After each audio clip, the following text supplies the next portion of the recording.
दो कलाकार कहानी में, जहां एक और चित्रा अपने चित्रों को अरुणा को दिखाती है और अरुणा उन चित्रों को देखकर कहती है कि इसमें तो केवल कंफ्यूजन और कंफ्यूजन ही दिखाई पड़ता है।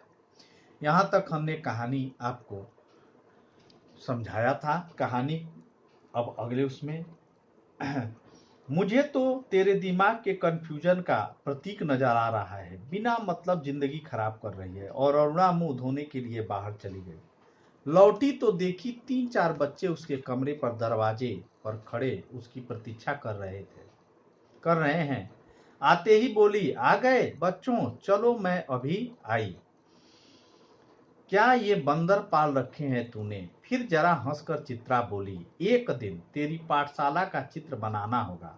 लोगों को दिखाया करेंगे कि हमारी एक मित्र साहिबा थी जो बस्ती के चौकीदारों, नौकरों और चपरासियों के बच्चों को पढ़ा पढ़ा कर ही अपने को भारी पंडिताइन और समाज सेविका समझती थी। 4 बजते ही कॉलेज में सारी लड़कियां लौट आई, पर अरुणा नहीं लौटी। चित्रा चाय के लिए प्रतीक्षा कर रही थी। पता नहीं कहां कहां भटक जाती, बस इतने इसके पीछे बैठे रहो। अरे क्यों बड़बड़ कर रही है? ले मैं आ गई, चल बना चाय, मिलकर ही पियेंगे। तेरे मनोज की चिट्ठी आई है।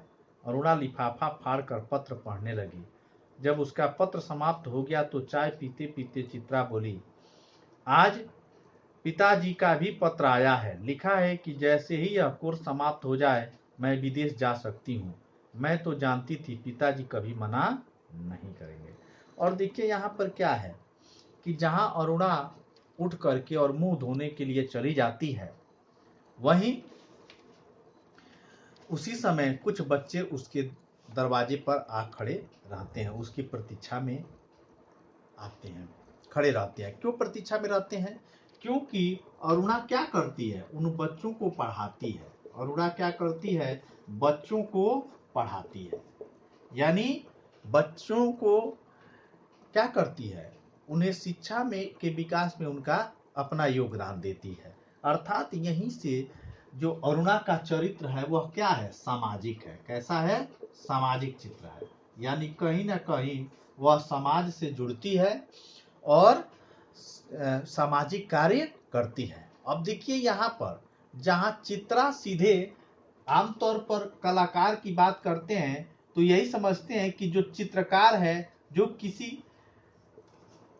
चित्रकार है, चित्र बनाता है तो कलाकार है। कोई वाद्य यंत्र बजा देता है तो कलाकार है, कोई गाना गा देता है तो कलाकार है। लेकिन कलाकार सिर्फ इधर ही और इन्हीं क्षेत्रों में नहीं होते हैं। कलाकार तो हर क्षेत्र में होते हैं। जहां भी चीजों को बनाते रहते हैं वही कलाकार है। अरुणा स्वयं एक कलाकार है। कैसी कलाकार है? सामाजिक कलाकार है। एक उसका सामाजिक कार्य है। बच्चे दरवाजे पर क्यों खड़े हैं? क्योंकि अरुणा उन्हें नित्य पढ़ाती है और किसी को पढ़ा लिखा करके उसका बेहतर जिंदगी बना देना एक बहुत बड़ी कला है। तो अब देखिए यहाँ से कहानी में दोनों कलाकार अब दिखाई देने लगे। एक कलाकार तो सीधे अपना चित्र बना रहा है, ठीक है, लेकिन एक कलाकार सामाजिक तौर तरीके से अपनी कला का प्रदर्शन करता है। फिर आगे देखिए क्या होता है।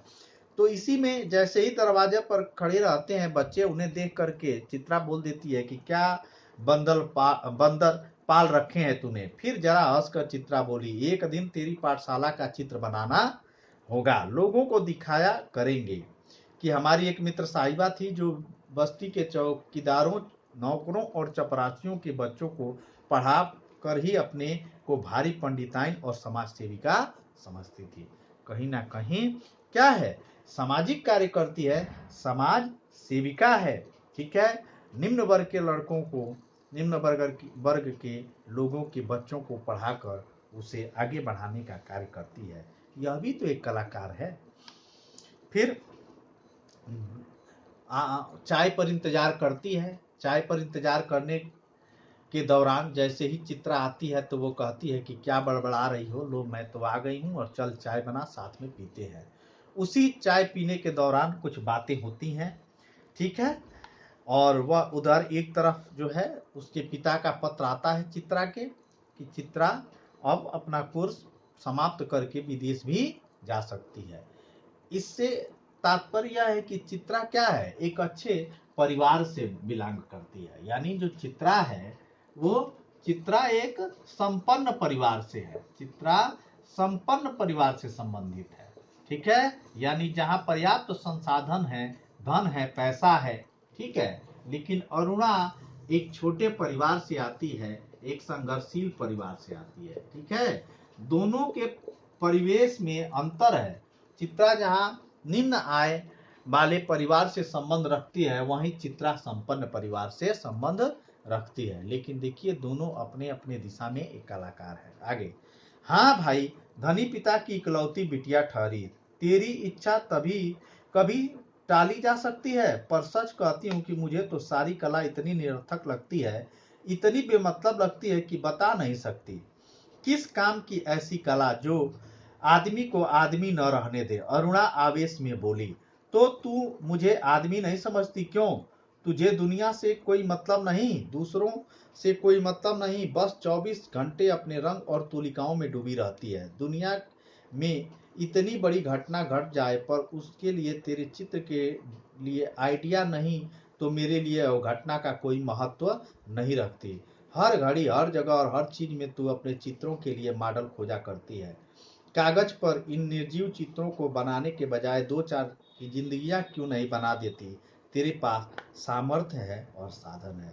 देखिए इस अंतिम पैराग्राफ में जो बातें मैंने अभी पहले बताई है कि क्या है, अरुणा भी चाहती है कि चित्रा के पास समय है और संपन्न है। वो भी चाहती तो उन कागज के चित्रों में जिन कला को प्रदर्शित कर रही है वो सीधे उन व्यक्तियों से जुड़ करके और उनका विकास करती जो वास्तविक विकास जिनमें दिखाई पड़ता, जिनमें दो चार लोगों की भलाई हो जाती, जो जिनके जीवन बना देने पर एक शांति और सुख महसूस होती। इस बात को लेकर कहती है कि तेरे पास तो सिर्फ अपनी चित्र बनाने के अलावा कोई दुनिया ही नहीं है। तुम सिर्फ उसी पर ध्यान देती हो जो तुम्हारे चित्र के लिए आइडिया प्रस्तुत करे। तुम्हें समाज के अन्य घटनाओं और अन्य जानकारियों के लिए न तो तुम्हारे पास समय है न तुम्हारी जागरूकता है। ये अरोड़ा कहती है चित्रा से। चित्रा से कहती है तुम तो जिस परिवार से जिस अर्थव्यवस्था से, जिस संपन्नता के साथ तुम हो, चाहती तो दो चार जिंदगियां बना देती, लेकिन तुम अपने इन निर्जीव कागजों पर तमाम चित्रों को बनाती रहती हो और इसी में अपना कार्य करती रहती हो। अरुणा इसके विपरीत अरुणा क्या है? अरुणा सीधे सामाजिक कार्य करती है, सीधे समाज में उन दिन दुखियारी उन लोगों की सहायता करती है जिन्हें सहायता की जरूरत है। तो हम लोग यहाँ पर यहाँ तक हमने पढ़ रखा है। फिर हम अगले इस पाठ को, इस कहानी का अंतिम भी होगा और कहानी भी समाप्त हो जाएगी। इसके बाद अभ्यास कार्य किया जाएगा। जितना भी अभ्यास कार्य है अपने वर्कबुक पे जरूर करते रहिए। कुछ चीज़ें हमने आपको व्याकरण में पढ़ाया उसे भी लिखिए, उनको याद करिए और चीज़ों से जुड़ते रहिए कि लगातार आपकी तैयारी जारी रहे। बेहतर परफॉर्मेंस के लिए जो सामान्य दिन होते हैं उन दिनों में बेहतर प्रदर्शन करना होता है। तो जो ये समय आपको मिला हुआ है इसमें अपनी अच्छी तैयारी को धार दीजिए और साथ ही जितना ही पाठ्यक्रम पढ़ाया जा रहा है उन पर पूरा नियंत्रण रखिए, उनका पूरा अभ्यास कीजिए।